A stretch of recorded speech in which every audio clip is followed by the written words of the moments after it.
Alô, amigos do nosso querido canal, muito obrigado, seja bem-vindo a mais uma palavra de conforto. Nós vamos falar sobre o ímpio prospera. Quantas vezes você olha e fala, nossa, aquela pessoa é tão maldosa, faz tanto mal, é uma pessoa próspera. Quantas vezes nós entristecemos com lutas, provas, dores e os mais variados problemas que a vida nos traz. Quantas vezes você já se sentiu injustiçado na vida por uma série de questões que você não consegue entender? Quantas vezes você perguntou e questionou, ignorou, riu de certas situações onde você buscou a Deus e aparentemente Deus não te ouviu, parece que você não encontrou. Mas vamos analisar o Salmo 73 no seu contexto geral. O Salmo 73 ele foi escrito por Asaf. E ele é um dos salmos que faz parte do grupo atribuído a Asaf, que era um levita, um músico muito importante no tempo do rei Davi e de seus sucessores. Ele foi muito importante. O salmo expressa a luta de Asaf com a aparente prosperidade dos ímpios, a dificuldade das pessoas justas, culminando em sua compreensão de justiça de Deus e de sua própria confiança nele. Conforme o estudo do texto que nós vamos falar agora. Presta atenção. A inveja alheia é aliada do sucesso.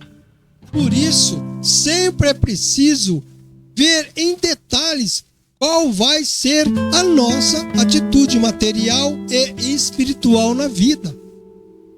Por que certas coisas nos acontecem? O Salmo 73 é um dos mais profundos e reflexivos do livro de Salmos, abordando temas como a inveja, a justiça divina e a importância da comunhão com Deus. E é isso que nós vemos nesse salmo.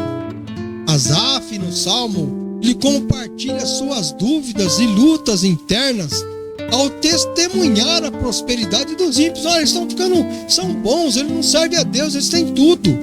Como já disse, mas ao buscar a presença de Deus, o que Asaf encontrou? Ele encontrou clareza e paz em sua fé.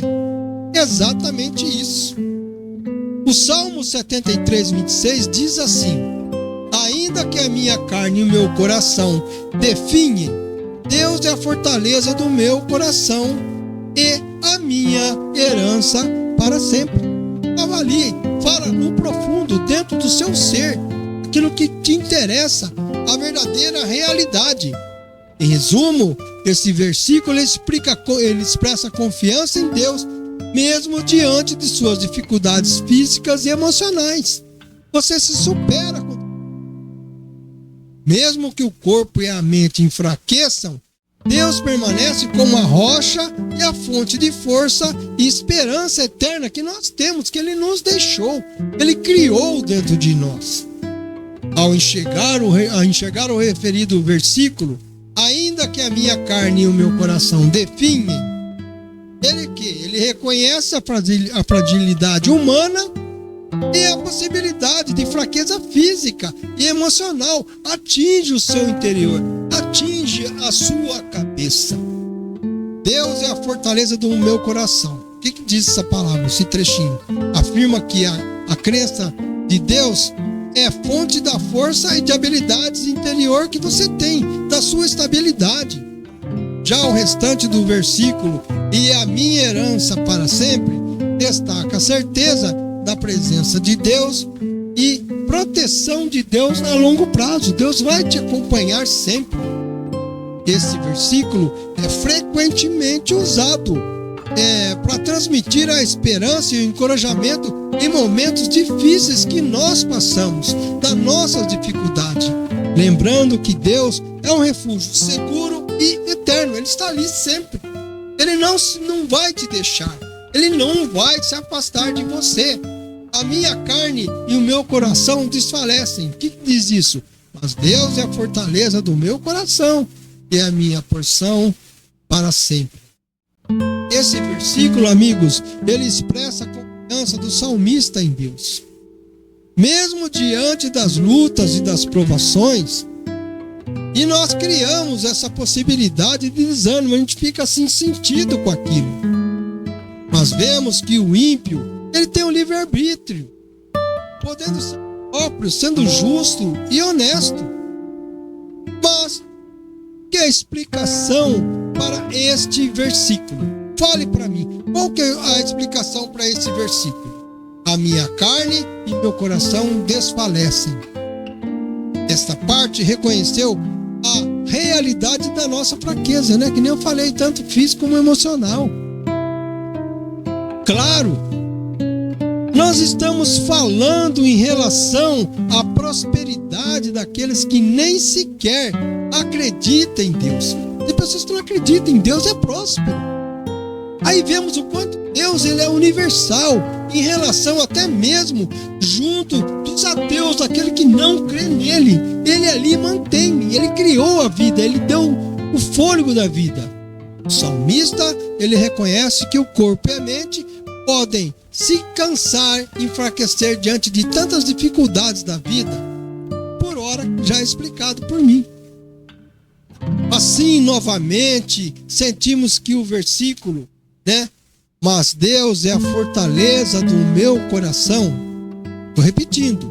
Entendemos que apesar da nossa fragilidade, o salmista, ele encontrou força e segurança em Deus.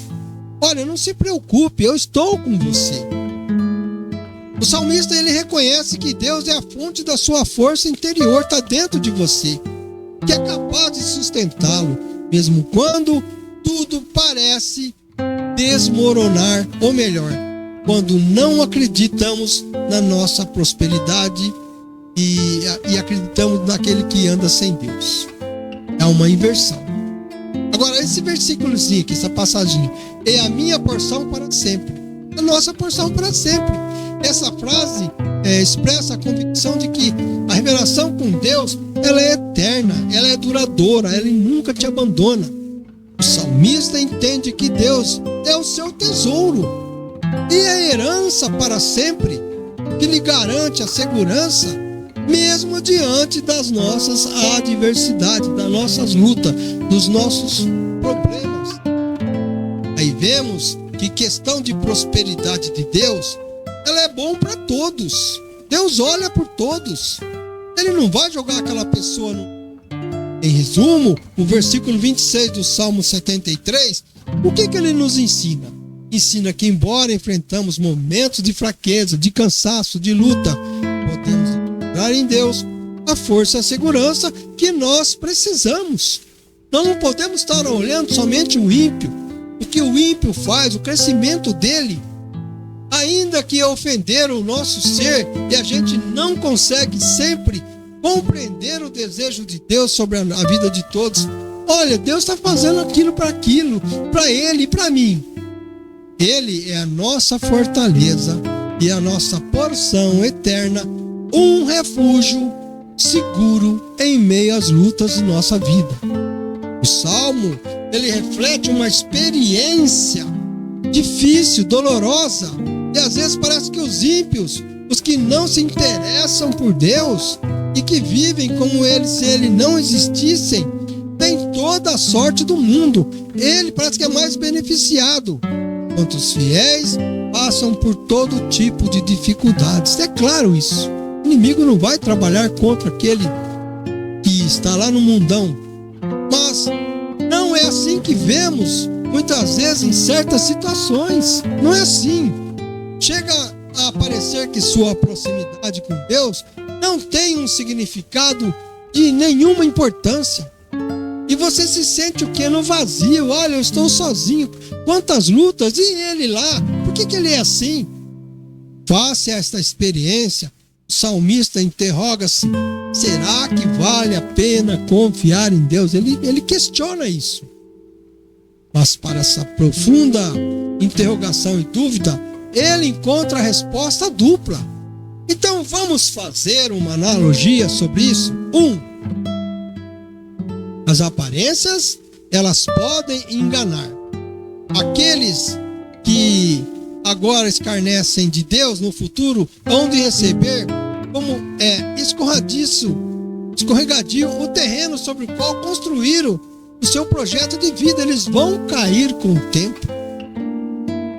Deus nunca abandonou o salmista, nunca deixou de guiar pelas mãos e lhe dar as forças para avançar. Mas quem neste salmo faz esta contestação? Quem que faz essa contestação nesse salmo? Quem teve olhar vendo apenas materialmente que o ímpio era bem sucedido? Ele tem tudo. Foi Asaf. Asaf enxergou isso. Asaf encarou isso. E olha que Asaf foi um músico importante da época de Davi. Ele foi nomeado pelos principais levitas como responsável pela música, juntamente com Etã e com Emã. Quando a arca foi transportada da casa de Obed-edom, para onde? Para a cidade de Jerusalém. Ele foi o responsável. Conforme está lá em Crônicas 15, versos 16 a 19. Vemos que por um momento Asaf apenas viu a carne, apenas viu os bens materiais. Ele não viu a espiritualidade que existia dentro dele. E ao olhar para dentro, Asaf chegou ao ponto mais crítico de sua crise espiritual. Ele teve uma crise espiritual. Ele olhou para trás e se lembrou da bondade de Deus, mas na realidade atual parecia contradizer essa verdade. Ele se entrou em contradição. Mas ainda em tempo, Asaf, ele recobra a sua visão, ele reconhece, ele vê de novo a visão espiritual. E essa crise nele se manifesta em sentimentos de inveja, confusão e até mesmo revolta diante da injustiça do mundo. Não é possível isso. Eu sou do bem, eu estou na casa do Senhor, não tenho o que ele tem. No entanto, a experiência de Asaf o leva a uma profunda reflexão sobre a natureza de Deus. Mas quem que é Deus? A importância da sua adoração, a confiança da justiça divina que Deus tem conosco, com aqueles que o servem. No fim, Asaf teve uma visão espiritual e reconhece não só a bondade de todos, mas lembrando que a vitória do ímpio, ela tem um limite. Ela vai até certo ponto. Ela vai até certo ponto. Ela não vai caminhar muito. Quem vive da maldade, quem vive, se sujeitando a questões até mesmo perigosas na vida para obter sucesso, não é bem sucedido. A vida dele é uma vida limitada. Então, meus amigos, após isso, pense bem. Olhe para dentro de você. Veja o quanto você é importante, você que entende de Deus, que entende Deus, que está com Deus, que caminha com Deus, que prospera com Deus. Faça como Asaf, ele foi no templo lá depois, caiu, vamos dizer assim, como diz nos dias de hoje, a ficha de Asaf. Asaf, ele enxergou que ele era uma pessoa abençoada, que aquilo tudo era passageiro, que aquilo tudo não era de Deus. Portanto, meus amigos, um grande abraço a você. Que Deus possa nos iluminar. Continue conosco, continue no nosso canal. Assista, compartilhe, curte, inscreva-se. Vai lá no dedinho, bate no dedinho em cima, inscrito, inscrever-se. Daí vai aparecer inscrito. Muito obrigado pela sua paciência e por estar conosco até o fim desta gravação. Muito obrigado.